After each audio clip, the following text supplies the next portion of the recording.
Gluten Free Breakfast Cookies.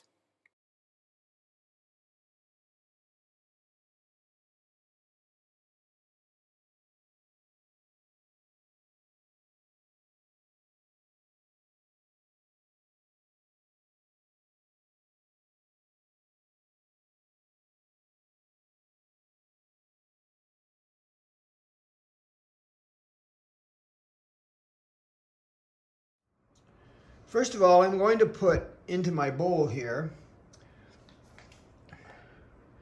some gluten-free oats. And then I'm going to put, and by the way, it's going to be a cup of gluten-free oats. Then I'm going to add a half a cup of coconut flour. And then I'm going to add a half a cup of unsweetened coconut. And I'm going to add a quarter of a cup of dates.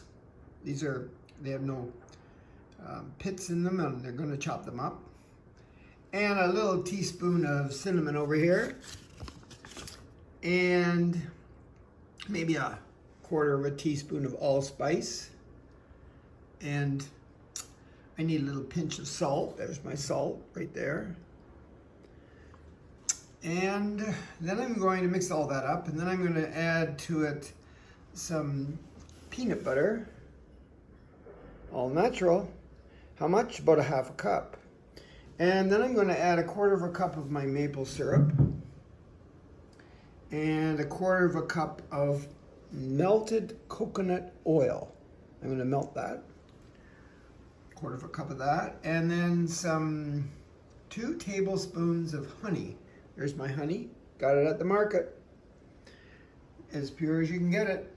Local. And then I'm going to add a teaspoon of vanilla. I made my own vanilla with the vanilla beans. And I think that's about it. What did I miss? Oh, and you know what? I think I'll put in a handful of raisins. I think I'll use sultana raisins. Oh, and I do need a half a teaspoon of baking powder, not baking soda, half a teaspoon of baking powder. Did I say I'm going to add a pinch of cinnamon? Yep. And then I have some crushed almonds right in there. I'm going to add, that's about a quarter of a cup of crushed almonds. That's it. Mix it all together, make my cookies. So I'll use a cookie pan. Everybody knows that, a cookie sheet, and you might want to put a little bit of butter on the cookie sheet to keep it the cookies from sticking. And I'll make my oven go to 350 and cook for maybe 10 to 18 minutes in my oven. 350, and out they come. Cool them and eat them. 1 a day for breakfast. Or you can share them. Or you can make them smaller and pass them around to your friends.